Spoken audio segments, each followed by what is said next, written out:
Et je vous retrouve pour le plateau de Regards Croisés. Merci de rester fidèle au programme du soir sur New World. Bienvenue si vous nous rejoignez dans ce tout premier numéro de Regards Croisés de cette nouvelle semaine. Encore 4 sujets à aborder avec nos invités. Nous parlerons d'abord de la République démocratique du Congo. Le président Félix Tshisekedi investi pour un second mandat. Après, ce sera le Sénégal pour parler de la présidentielle. 20 candidats validés. Karim Wade Ousmane Sonko éliminé.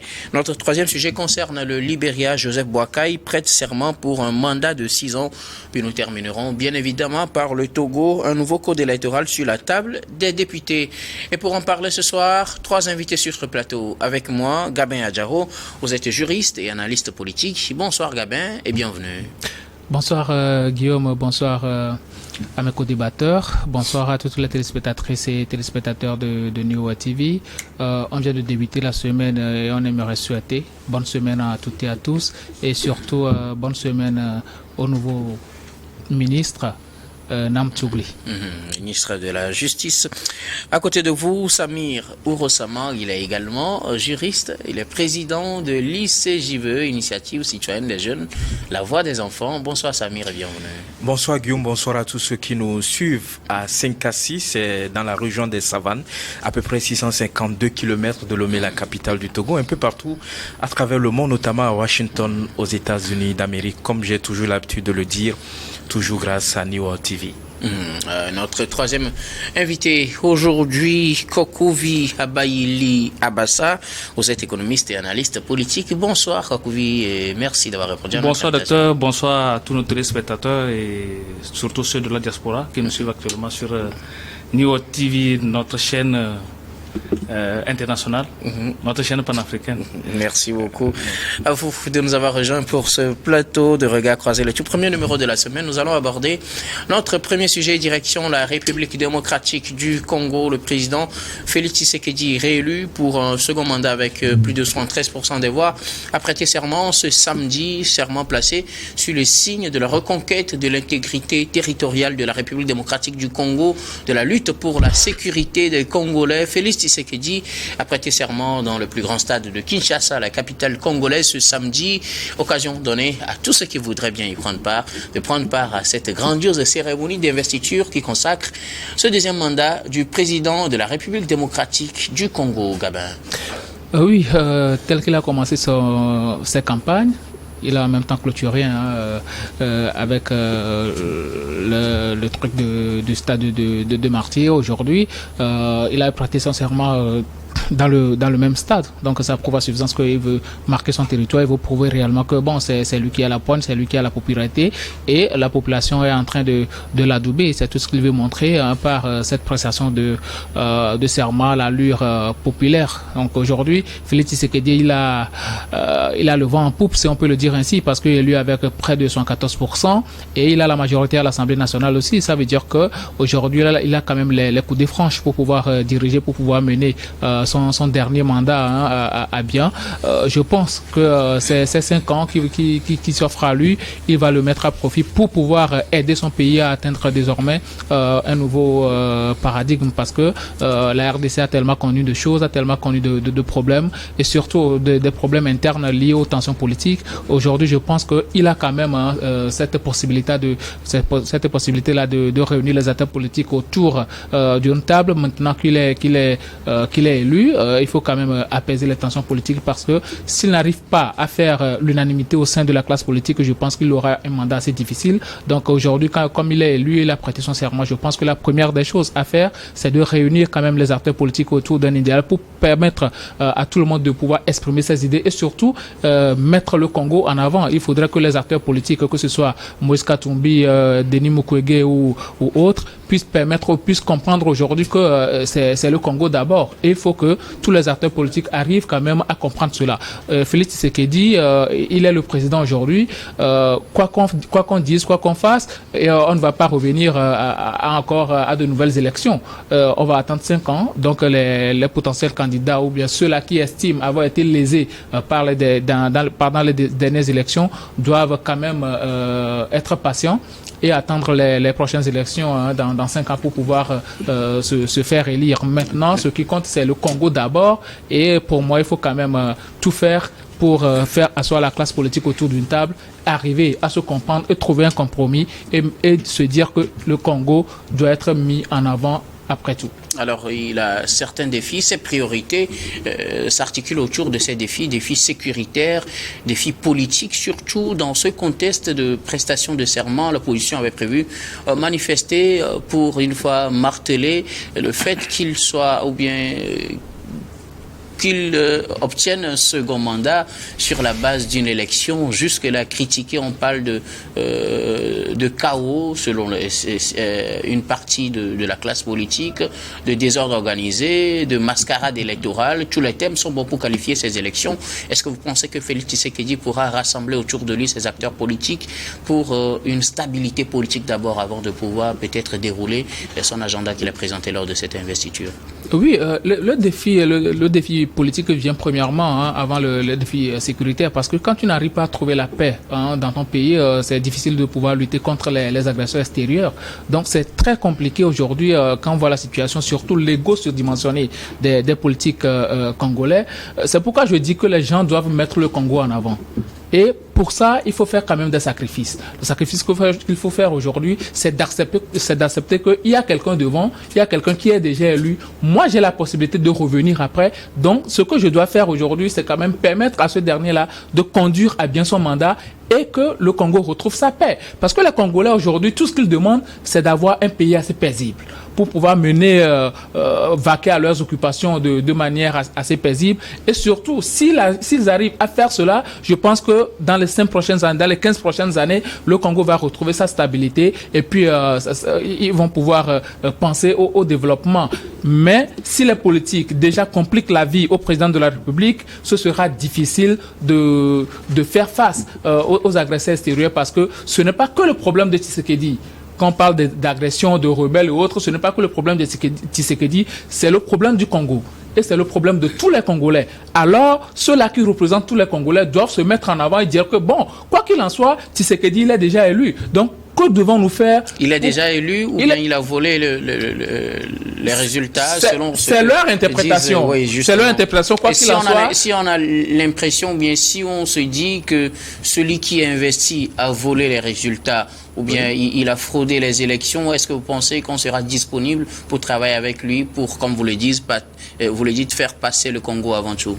Oui, ils sont obligés de le faire. S'ils se disent politiques, c'est-à-dire la gestion de la chose publique, s'ils se disent vraiment aimer le Congo, je pense que la meilleure des choses aujourd'hui, c'est de ne pas compliquer la vie à Tshisekedi. S'ils mettent les gens dans la rue aujourd'hui et qu'il y a grabuge, qu'il y a des gens qui décèdent après, qui perd? C'est le Congo qui est en train de perdre. Donc, ce à quoi ils doivent penser aujourd'hui, c'est de mettre le Congo en avant. Et mettre le Congo en avant, c'est quand même d'accepter la main tendue de Tshisekedi. S'il y a véritablement main tendue, parce que lui aussi, il doit faire des concessions, accepter que quelque part, il a eu à fauter et qu'il a besoin de tout le monde pour la bonne marche du Congo, pour la construction du Congo. C'est ce qu'il doit faire aujourd'hui. Mais s'il se met dans son ego disant que j'ai gagné les élections, alors là, il aura un mandat très, très, très difficile. Alors, Samir Ourossama, Félix Tshisekedi a été investi ce samedi pour un second mandat à la tête de la République démocratique du Congo à l'issue de ces élections, décembre, élections très critiquées. Absolument, c'est-à-dire que quand vous regardez de si près ce à quoi nous avons assisté, vous avez vu toute cette festivité qui a été mise en branle par le président Tshisekedi. Ça montre les défaillances même du scrutin qui a été organisé du début de la désignation des différents membres des différents organes qui devraient veiller à l'organisation du scrutin, en passant par la période des campagnes électorales jusqu'à la tenue même du scrutin même, c'est-à-dire que le vote même. Vous avez vu toutes les critiques qui ont émaillé tout le processus là, et l'absence de consensus, l'absence de confiance qui s'est manifestée véritablement dans la désignation d'un certain nombre de membres de ces différents organes ou de ces différentes institutions chargées donc de l'organisation et de la supervision donc de ces élections-là. Donc, en quelque sorte, on pourra résumer ça en une seule phrase, c'est-à-dire que le chien aboie, la caravane passe. C'est ce que Tshisekedi a voulu montrer à tous ces acteurs-là qui critiquent sa réélection. Parce que quand vous regardez un peu, les Congolais crient que le franc CFA est en train de dégringoler véritablement. Donc il y a une dévaluation pas possible du franc CFA par exemple vis-à-vis du dollar. Donc aujourd'hui les choses sont de plus en plus chères sur le marché congolais.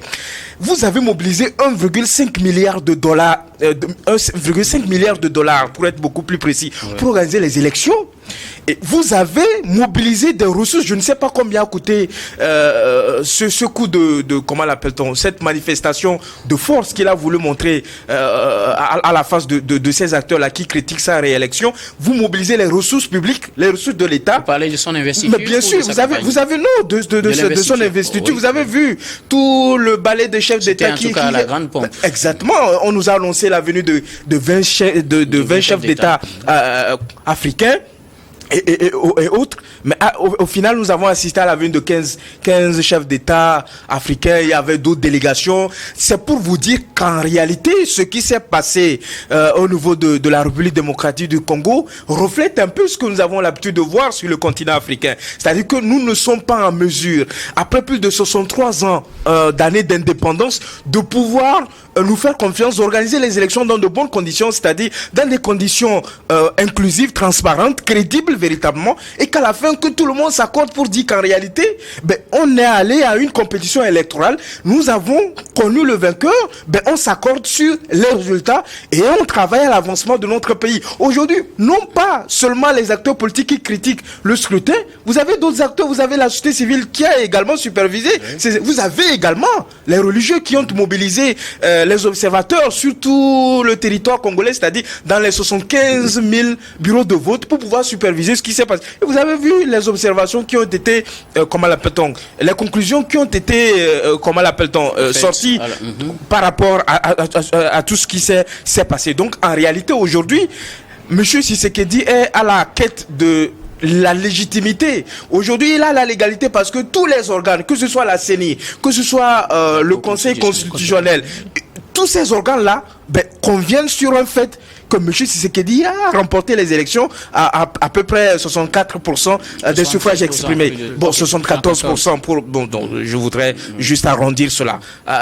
Donc, aujourd'hui, il a la recherche de la légitimité. Donc, il a besoin que la communauté internationale voit qu'en réalité, il y a une certaine adhésion, non seulement de la population, comment l'appelle-t-on, de la République démocratique du Congo, en mobilisant et en remplissant ce stade-là, gigantesque, de la capitale. Il aussi lors de la campagne électorale. Mais bien évidemment, vous n'êtes pas sans savoir que derrière Monsieur Félix Tshisekedi, il y a plus de 500 partis et organisations de la société civile.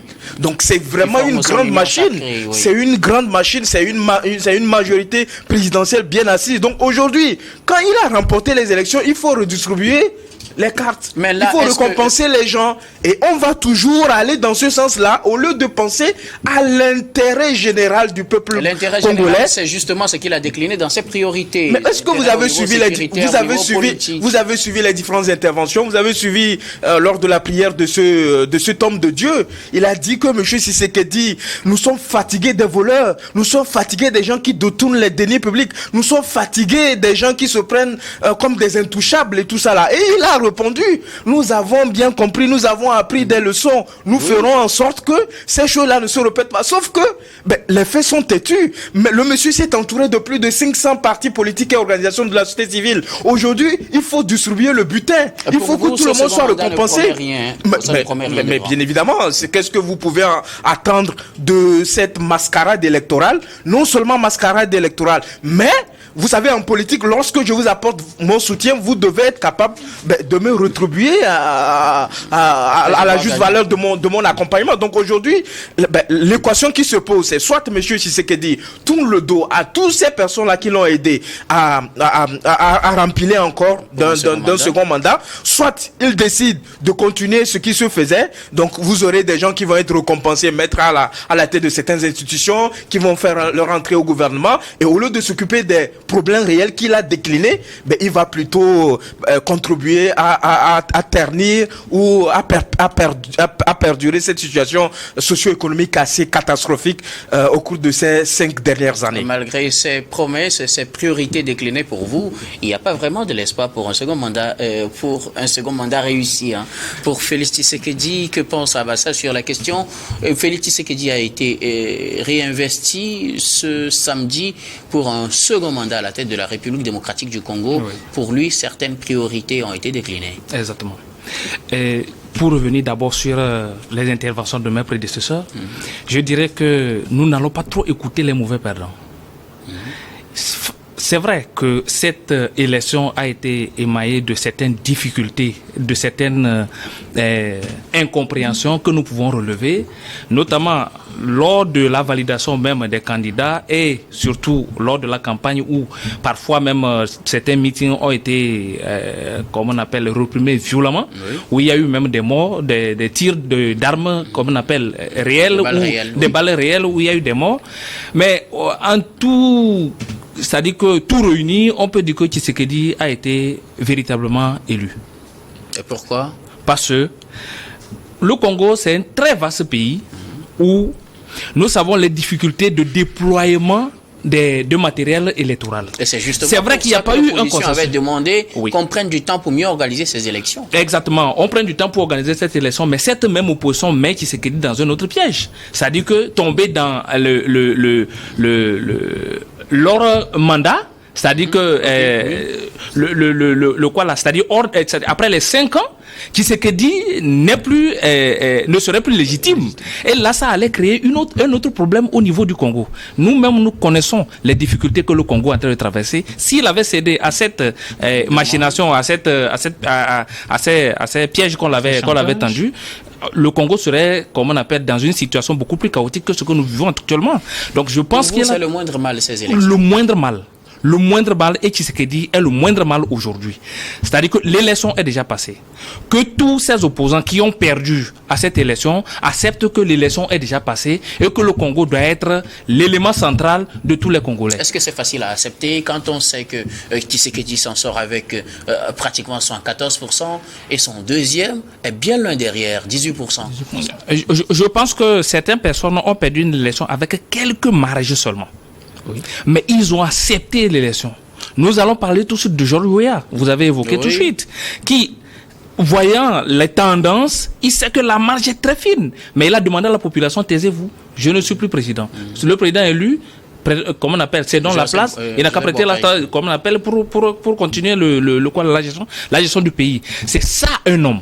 C'est ça un homme politique qui aime son pays. Que tous ces opposants qui ont perdu les élections, selon les résultats officiels qui sont déjà affichés, ça accepte que Tshisekedi a gagné les élections, il a prêté serment pour les 5 prochaines années, s'accorder sur un projet social pour que les élections prochaines, Tshisekedi a dans son dernier mandat, c'est-à-dire que il a un mandat de 5 ans, donc il a prêté serment pour 5 ans, que Fayoulou et autres qui sont en train de contester les élections aujourd'hui s'apprêtent pour les 5 prochaines années. Alors, rapidement, l'une des priorités de Tshisekedi, c'est la sécurité des Congolais. Exactement. Est-ce qu'il pourra s'en sortir avec cette situation sécuritaire très dramatique dans l'est du pays? Ça serait très difficile.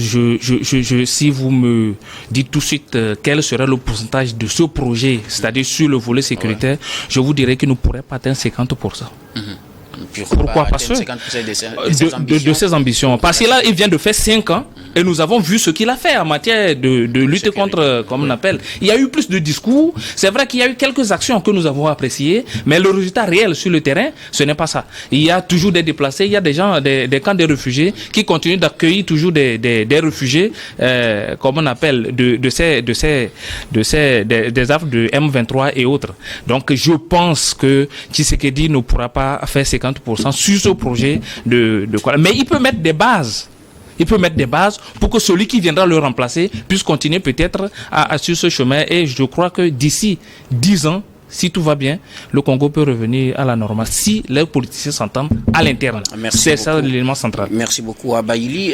Gabin voulait ajouter quelque chose rapidement. Oui, je pense qu'on demande un peu trop à Félix Tshisekedi pour un mandat de 5 ans. Il n'avait fait qu'un mandat de 5 ans. Oui. Et souvenons-nous de là où est parti la RDC. Mais il savait quel pays il dirigeait aussi. Oui, il savait très bien, mais il ne pouvait pas tout faire au même moment. En 5 ans, il ne pouvait pas tout faire. En 5 ans, qu'a-t-il fait pour vous? Je pense qu'il a quand même assuré la stabilité du pays. Le pays a retrouvé quand même une certaine stabilité politique, plus autant qu'on connaissait. Quand nous voyons la gestion de Joseph Kabila, je vais juste partir de lui, de Joseph Kabila, qui a fait quand même 18 ans à la tête de ce pays-là, qui a tissé cette tentacule un peu partout. Point norme. Qui n'était pas réellement qui ne connaissait pas réellement la politique congolaise. Il venait d'arriver, Félix Tshisekedi, je pars de lui, il venait d'arriver, et il fallait qu'ils arrivent quand même à chasser tout ça là, toutes ces mauvaises herbes, afin de pouvoir asseoir son système. Donc Félix Tshisekedi, quand il était venu au pouvoir, il n'a pu gérer que, on peut dire, 2 ans et demi. Donc, puisqu'il a passé tout son temps, la plupart de son temps, à faire asseoir son pouvoir, c'est maintenant qu'il va pouvoir redéployer son programme. Si les politiciens aujourd'hui n'arrivent pas quand même à lui accorder cette chance-là de gérer, je ne pense pas qu'eux aussi, quand ils viendront, ils vont pouvoir gérer. Et c'est le Congo qui va en partir. Aujourd'hui, c'est très important quand même de trouver la paix au Congo, et le Congo doit passer en avant. Merci beaucoup à vous. Le temps est contre nous. Nous allons marquer la première pause, puis on revient juste après pour la suite de cette émission.